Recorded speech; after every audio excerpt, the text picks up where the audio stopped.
لیکن ان تجربوں اور امتحانوں کا نتیجہ بھی ظاہر ہے کہ سامنے ہے۔ اچھا اب آگے چلیں، بات یہ ہے جی کہ فواد چودھری کا گرفتار ہونا اور وہ تصاویر کا آنا اور وہ سب، ظاہر ہے کہ کوئی اذیت پسند آدمی ہی ہوتا ہے جو قید میں کسی کو دیکھ کے ہتھ کڑی لگے ہوئے دیکھ کر خوش ہو، تعریفیں کرے، خوشیاں منائے۔ لیکن بہرحال پی ایم ایل این کا اگر یہ رد عمل آ رہا ہے اور پیپلز پارٹی کا بھی آ رہا ہے، جو سوشل میڈیا پہ دیکھنے پہ آ رہا ہے، وہ یہ ہے، وہ ظاہر ہے کہ اپنی قید اور اپنی صعوبتیں اور اپنے وہ دن ابتلا کے وہ یاد دلا رہے ہیں اور بتا رہے ہیں کہ کس قدر ناجائز مقدمے ان پہ بنے تھے، اور جب یہی ناجائز کروائیاں، یہی ناجائز قید ان کو ہوا کرتی تھی تو پی ٹی آئی کس طرح جشن منایا کرتی تھی۔ تو یہ اپروچ جو ہے اس میں فرق ہے، یعنی ایک کسی کو بیماری میں دیکھ کے خوش ہونا اور ایک کسی کو یاد دلانا کہ اب یہ وقت ہے۔ اور میں آپ سے گزارش کروں کہ نصرت جاوید استاد محترم بالکل ٹھیک انہوں نے کالم میں لکھا ہے کہ اب تنہائی میں بیٹھ کے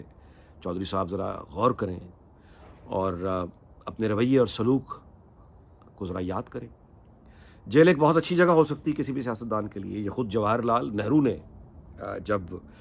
بہت اس پہ لکھا ہے، جب وہ انگریز کی قید میں تھے، انہوں نے تو بڑا پریز کیا قید کو، وہ تو اپنے ایک خط میں انہوں نے لکھا ہے کہ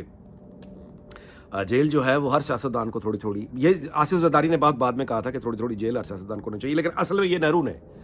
کہا تھا پرانے زمانے میں، جو وہ لیٹرز ٹو لیٹر لکھتے تھے، اس میں انہوں نے کہا تھا کہ جیل اس لیے کسی بھی سیاستدان کے لیے بہت اچھی مقام ہوتا ہے کہ اس کو فراغت مل جاتی ہے، اس کو بے معنی مصروفیات سے بھی ذرا آزادی ملتی ہے، اور اس کے پاس یہ بہترین وقت ہوتا ہے کہ وہ اپنے ذہن میں جو جمع ہوا ہوا کوڑا کرکٹ ہے، کوڑا کرکٹ جیسے اگر کسی کمرے کی صفائی نہ کی جائے تو میل اور کچیل اور جالے بن جاتے ہیں مکڑی کے، تو وہ جو انسانی ذہن کے اندر مکڑی کے جالے اور غلاظت ہوتی ہے، اس کو اس طرح کی ایک ہائبرنیشن میں جا کے، اس طرح کی ایک تنہائی میں انسان کے پاس موقع ہوتا ہے کہ وہ اپنے ذہن کی صفائی کرے، باقاعدہ اس کی صفائی کرے، اور اپنے خیالات اور نظریات کی بار بار صفائی کرنا اتنا ہی ضروری ہے، یعنی ری چیک کرتے ہوئے، جیسے آپ اپنے کپڑے، کوئی اپنی صفائی کا دھیان رکھتا ہے یا گھر کا صفائی کا دھیان رکھتا ہے۔ تو یہ ایک موقع ہے، آئی ہوپ کہ وہ اس سے گزر کے کچھ بہتر ایک انسان بن کے نکلیں گے۔ ویسے ان کے بارے میں کئی دفعہ یہ بات کر چکا ہوں کہ ذاتی طور پہ وہ ایک انتہائی فرینڈلی آدمی ہے، بہت پروگریسو آدمی ہے، بہت ٹالرنٹ آدمی ہے، کڑوی سے کڑوی بات سن کے ہنستا ہے، تنقید کا ہرگز برا نہیں مناتا، اور اپنی ہی جماعت، جس جماعت میں بھی ہو، جب بھی رہے ہوں، وہ پیپلز پارٹی میں تھے یا مشرف کے ساتھ تھے یا پی ٹی آئی پر ہیں، کسی بھی جماعت میں رہے ہوں، وہ بے تکلفی میں اپنی ہی جماعت کی قیادت اور ان کی پالیسیز کا مذاق اڑانے سے بھی باز نہیں آتا، یعنی وہ بڑا اس لحاظ سے، لیکن اپنے لیڈر کو خوش کرنے کے لیے پھر اس نے بدتمیزی کی وہ ساری انتہائیں عبور کی جو کہ عام طور پر اس کے دوستوں کو توقع نہیں تھی کہ یہ یہاں تک جائے گا۔ آگے چلیں جی، آڈیو کیسٹس کا معاملہ یہ ہے کہ زندگی میرے بھائی، ایک بات یاد رکھیے، وہ دوسرے کی برائی، دوسرے کے گھٹیا پن، دوسرے کی ڈکیتی اور دوسرے کی چوری پر، یعنی دوسرے کی خامیوں پر اپنی زندگی نہیں بیتا کرتی۔ یعنی کامیابی اگر آپ کو ملنی ہے تو وہ اس وجہ سے نہیں ملنی کہ کسی دوسرے آدمی جو ہے وہ کتنا برا تھا یا کتنا برا نہیں تھا۔ کامیابی کا ملنا آپ کے اپنے ہنر اور اس کے کمال پر ہوتا ہے۔ تو یہ آڈیو کیسٹس ہوں، ویڈیو کیسٹس ہوں، عمران نے یہ کیا، کیو لیگ نے یہ کیا، ان کا اپنا امپیکٹ ہوتا ہے، میں یہ تو نہیں کہتا کہ نہیں ہوتا، بالکل ہوتا ہے، لیکن اس سے زیادہ اگلی بات یہ ہے کہ وہ تو چلو یہ کر گئے، آپ کے پاس سولوشن کیا ہے؟ مثال کے طور پہ ایک آدمی جو اس وقت مہنگائی کے طوفان اور تھپیڑوں سے، لوڈ شیڈنگ سے، نا امیدی سے، مایوسی سے ایک گھٹا ٹوپ اندھیرے میں بیٹھا ہے، اس کے پاس جا کے اگر آپ یا کوئی بھی اپنا رونا شروع کر دے گا، اس کے ساتھ یہ فلاں وقت زیادتی ہوئی 2 سال پہلے، 6 سال پہلے، 3 سال پہلے،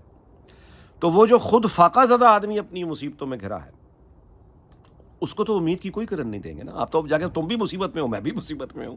تو یہ دونوں مصیبت میں جو ہیں، یہ دونوں مل کر ماتم تو کر سکتے ہیں، ماتمی جلوس تو نکال سکتے ہیں، بہتری یا خوشحالی کا راستہ کا اس سے کوئی تعلق نہیں ہے۔ سو اپروچ جس پولیٹیکل پارٹی کی بھی ہو، ماضی میں گم رہنے سے کچھ نہیں ہوتا، آپ کو ہوپ دینی پڑتی۔ میں آپ کو مثال دے دیتا ہوں، پچھلے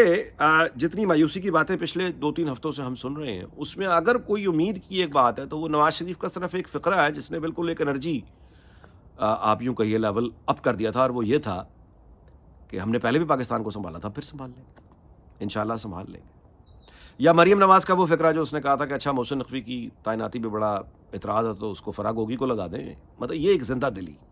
مایوسی کے اس انوائرمنٹ میں زندہ دلی۔ تو اس لیڈرشپ کی ہمیں ضرورت ہے. ان مایوسیوں کے لڑنا ہے نا جی, اب کیا کریں, مجھے آپ بتا دیجیے, کوئی طریقہ اور ہے؟ انہی حالات کو بدلنا ہے تو انہی حالات میں رہ کر بدلنا ہوگا. تو اس کے لیے یقیناً تیاری کی ضرورت ہے, سب کو تیاری کی ضرورت ہے. اور ویلاگ اس بات پہ ختم کرتے ہیں کہ بلوچستان کے حالات میں نے آپ سے گزارش کر دی ہے. کراچی اور ٹرائبل جو ایکس ٹرائبل ایریا ہمارا فاٹا,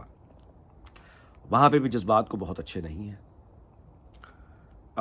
بھارت پہ غور کر لیجئے, وہاں نریندر مودی کا جو اسپریچول لیڈر ہے اس کا, یعنی جس کو کہا جاتا ہے کہ وہاں کا وہ راسپوتین ہے,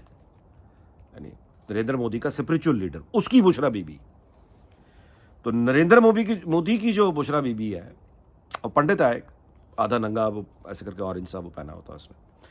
اس کی پریڈکشنز پر ذرا غور کریں. وہ ایک دم سوشل میڈیا پہ آ کے کیوں یہ بھونکنے لگ گیا ہے کہ پاکستان کے حصے ہونے جا رہے ہیں, یہ دیکھیں نا. اور ویلاگ کا اختتام, سوری وہ جو شروع بشرا بی بی بات, عدت یار یہ کوئی بات ہے؟ اس خاتون کی عمر دیکھیے, عدت یہ قانون کی وجہ کیا ہے؟ عدت طلاق کے بعد عدت کی وجہ کیا ہے؟ اولاد, کہ وہ عورت جو ہے, یعنی یہ بھی ٹھیک ہے کہ میاں اور بیوی کی شاید صلح ہو جائے اور اس لیے بھی یہ وقت ہوتا ہے, لیکن بنیادی وجہ اولاد ہے, کہ یہ کلیئر ہو جائے 3 مہینوں میں کہ اس کے سابق شوہر کی اولاد اب اس کے پیٹ میں نہیں ہے, اب جو نیا شوہر ہے یہ اولاد آنے والی اس کی ہے. یہ ہے وجہ یہ ہے. ساتھ میں یہ بھی ہے کہ اگر مطلب وقت ملے گا تو میاں بیوی میں شاید صلح ہو جائے, یہ تو امپلائڈ, یہ تو ہے ہی ہے, لیکن اصل یہ ہے بچہ. وہ تو بشرا بیبی نانی دادی اس خاتون کو اب بچہ ہونا ہے, وہ تو اس عمر سے گزر گئی, میناپاز, مطلب اب کیا اس طرح کی باتیں کی جائیں, اب اس نے کیا بچہ پیدا کرنا. تو دوسری بات ہے کہ خیر سگالی کا تو وہاں دوبارہ یعنی لڑائی جھگڑے کا, وہ تو لڑائی جھگڑے سے ہوئی بھی طلاق ہی نہیں ہے, وہ تو کاروباری کام ہے سیدھا سیدھا. انہوں نے شکار پھنسایا تھا عمران خان کو, دونوں میاں بیوی نے مل کر, پورے خاندان نے پھنسایا اس کو, عمران خان کو. احسن جمیل گجر کا جو کردار رہا ہے بنی گالا میں, اب سامنے آ گیا نا, ان چودھری نے بتایا کس طرح بنی گالا میں اس کو گھر لے کے دیا بشرا کو, اور کس طرح سے گاڑی لے کے دی پھر ان کا, اور بشرا نے سب سے پہلے آتے ساتھ ہی ریحام خان کا پتہ کٹوایا.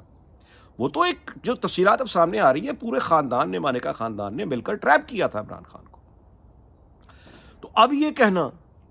یعنی اعتراض اس بات پر ہو رہا ہے کہ عدت پوری, اعتراض ہونا چاہیے کہ اس نے ڈکیتیاں کتنی ماری ہیں, اعتراض ہونا چاہیے کہ پوسٹنگز اور ٹرانسفرز کا بشرا سے کیا تعلق تھا, اعتراض اس بات پہ ہونا چاہیے کہ بشرا بی بی انویسٹیگیٹو جرنلزم, ماشاءاللہ ایک سے ایک بڑا ہمارا ایک تو تحقیقاتی صحافی پڑا ہوا ہے, کسی ایک تحقیقاتی صحافی نے بشرا بی بی, فرح گوگی کا نام لیا 3.5 سال میں, سب چپ کر کے بیٹھے ہوئے تھے.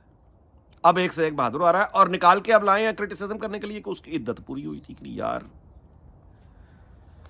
آدمی افسوس ہی کر سکتا ہے جی, اور کیا کہے. اس دعا کے ساتھ کہ اللہ تعالیٰ پاکستان کو, اس کے تمام ہمسایوں کو, دنیا بھر کو شاد اور آباد رکھے. آپ سے اجازت چاہتا ہوں, اگلے ویلاگ میں پھر ملاقات ہوگی. اپنا بہت خیال رکھیے گا. اللہ حافظ.